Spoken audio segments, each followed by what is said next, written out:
Have you guys ever had like an epiphany in the middle of the night that your thinking's been really screwed up on something, or like just, you know, the right way to go about something finally came to you, and for whatever reason had been eluding you for a while? I had that last night. So got done working on the truck last night, got done kind of destroying our control arm so we could put our fire punk 4-link kit in. Very happy with how that all turned out. Looks good. We lost a little more weight off the truck, but I've been waiting to order coilovers for the front of the truck until we made our mount and all that, which I'm thinking like a hoop type thing.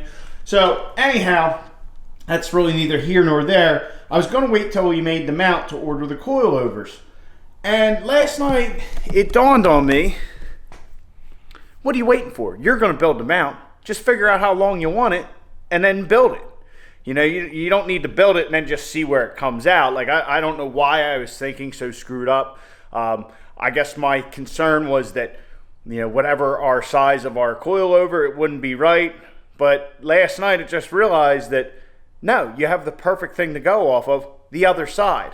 So what I did was I came out here and I took a measurement from the top of the coil bucket to the mounting point over here for the shock that we had in the truck, because that shock worked fine. Yes, it was a factory type setup, but really we don't need a ton of suspension travel or anything like that. Really, it's not going to have much down travel at all. So I just really, whatever reason, I never thought about it like that. Like, hey, we'll just mimic what we had here. It worked. We never had any problems. Our problem was that we were offloading the front end because we couldn't control it. So I finally figured that out, and needless to say, we got with the guys from Hardway Performance, and we're going to be getting a set of coilovers for the front of the truck rather shortly. So we did some expediting, and we should have them hopefully here pretty quickly, next week or two, rather than the extended wait that normally the Mensker stuff is. So anyway, we got coilovers coming for the truck. I don't know why I just wasn't thinking like that. I was thinking 2 in the box, or I don't know. I don't know what it's doing, but it wasn't right. So anyway, tonight we are going to continue down this 4-link path and get it ready to go. Oh, another thing that I was kind of worried about was disconnecting the control arms on one side and not the other, worrying that the axle would turn or something like that. Well, the axle is on the jack stands, and we have spacers, and it's going to our frame. So all the weight is pushing straight down. All we need to do is maybe support the pinion, and nothing will move. So I don't know why I was worried about that either. So today what we're going to do, we're going to get this bracket cut off of our old bracketry, get that on our 4-link kit for our brake line, and then we are also going to build our hoop. Our target height for our coilovers is going to be 14 inches, so to kind of keep it low out of the way, and it'll be the same size as what was up here before, and I think it will work out fantastically. So we're going to do like a little, what I'm envisioning, I really haven't scoped it out, going to do like a little coil or a little loop up here and maybe some bracing. So that's the plan of attack for tonight. We'll see how far we get. I'll make some sort of a spacer rod for our 14-inch ride height, and that way we can put that in and it'll act as our like temporary coilover for the time being. So I got some 1 5/8 083 all tubing. We chose this, it is chromoly tubing. We chose this size because, well, that's what our bender is for. And I'm not shelling out the cash for extra dies just for a bender too. So anyway, that's our plan of attack. We'll get to it and see how far we can get. Maybe, hopefully, definitely want to get this completed, and maybe we'll get the other side torn apart. So as you guys can see, it is a good bit later. Just been doing a bunch of random stuff here in the garage, one of which is making our makeshift coilover shock. So basically took a piece of 1-inch tube and put it inside this piece of 2-inch square tube.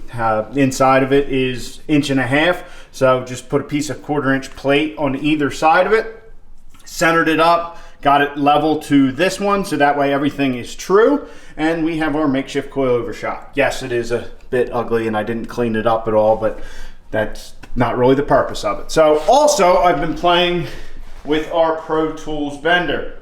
So it's been a while since we've bent any tube, and I had a spare piece of dough call laying around, 1 5/8, so 83 wall, from one of our other projects, just a piece that never really found a use for. So I said, let me see how it bends and see what it looks like. Well, it was 23 inches, and yeah, we got to, I think, 140 degrees, and I went a little too far. We ended up in the die, but it was just more of to see what it would look like and all that. So here is kind of the premise. I think what I'm actually going to do is probably go 180 degrees and just make this thing tight. I can't remember what my die specification is, if it's a 6.5 inch radius or 6 or 7. I can't remember. I'm gonna look on Pro Tools website and see, give me an idea, and that should tell us center of the tube, the distance, and all that. So yeah, I'm definitely digging how it's gonna look so far. I mean, I think it's, you know, pretty self-explanatory there, but yeah, our little makeshift shock, I got everything tightened up, so it's good and sturdy, level, and all that. So all right, let's get to bending some tube and see if we can get something accomplished.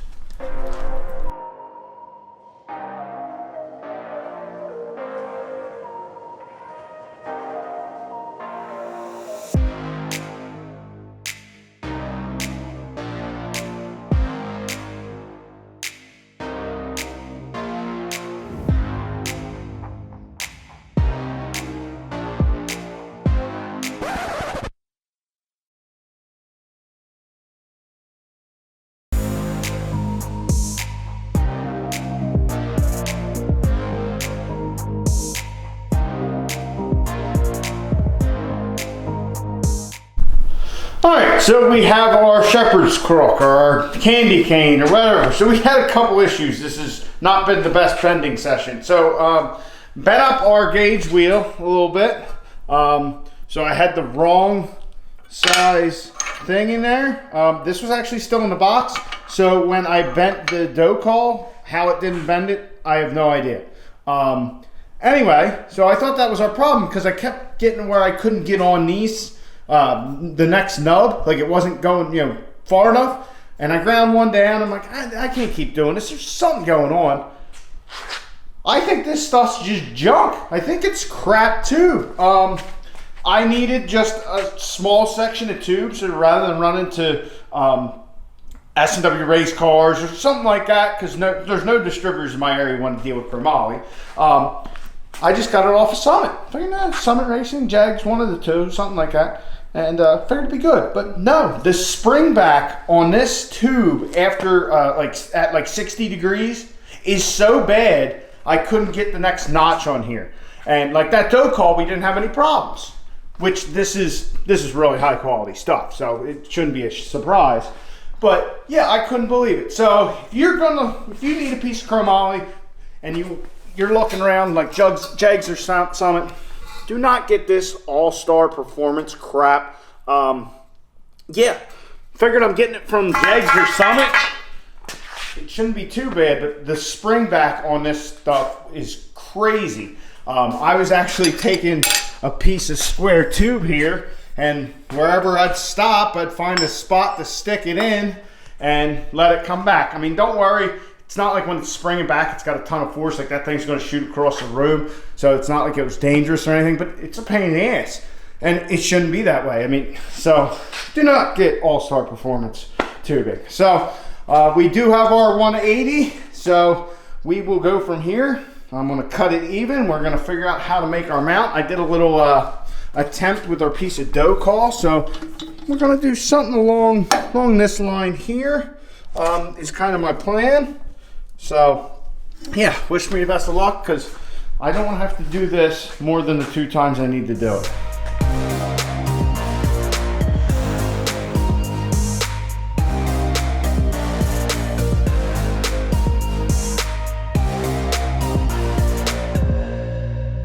So as you guys saw, I actually bent 2 tubes. I made two candy canes. Look at the results. I'm so happy with the fitment on this thing. I just have a magnet holding it right now, so there's a little bit of a gap, but all closed up. It's that to me is gonna look killer with a coil over in there, and then all our forces going up. I might put some gussets back here or something, but I was originally gonna put like tubes coming down, but with the weld being right here, it's, you know, it's kind of trying to pull the whole weld up. I really think it's stronger that way than going to the top, even though I think either way it would have been fine. But yeah, I got my angle wrong again. I did kind of the same thing that I did on my practice tube, and what I did was I actually took the level, because the level actually is 1 5/8 wide, and I just put it here, figured, okay, push the tube up against it, now I got my angle, drew my line, and why I did it a second time, I should have known better, but I just figured I screwed it up first time. But I was figuring, all right, now I got the straight line, I'm kind of bringing the frame over. The only problem is it was a full tube, so the tube was out here, so I was getting the wrong angle. So that's why this is so sharp, and that's kind of more of a dull pitch. So I'm actually not going to tack that in or anything. I'm going to attack the passenger side first and have it in a similar setup like this, so that way I can mimic these, mimic the two cuts, because I did sit out here and grind in my little chair for a while, hold it up, fit it, and all that. But on the other side, they're going to be opposite. So I just want to have that reference rather than trying to recreate that again, because we will run out of our junk ass tube. But that, needless to say, I do have a use for that, so it wasn't a waste. Now, our tube. The second and third time bending went much smoother than the first, because I knew I could shove my little block in here and then take the tension off, and we were able to bend it. But it got so bad that, or it's so bad at a full 180 degrees. So I had the tube sitting like this, and this is the bent part. So I released the tension, measured, and it was exactly 12 inches to center. So we had our center line radius, it was right. As soon as I backed this screw off that holds that thing tight against here, it opened up to like 13 inches. So I had to put it back in there and bend some more. But like I said, it's easy to get because you can get it from Summit and Jags, but this All-Star Performance tube, yeah, expect to have some bigger spring back than you are accustomed to. You know, if you have a machine, or if you have like a Pro Tools or a JD3 manual bender, it's going to be a little bit more work to do, but you can get it done, so it's not like we're going to waste this tube. So, and that one we bent, I have a use for that too. So anyway, guys, I hope you enjoyed. I didn't do much of the time-lapse stuff tonight because kind of getting into the fabricating stuff, I'm going back and forth to the bench and, you know, just checking stuff out. And it's pretty much just me sitting there and grinding a little and all that. So I hope you found it at least informative, and I hope you like what's going on. Really trying to get this thing dialed in. So anyway, guys, get out in your garage, get the wrenching on your truck. I'll catch you guys on the next one. Please like and subscribe down below.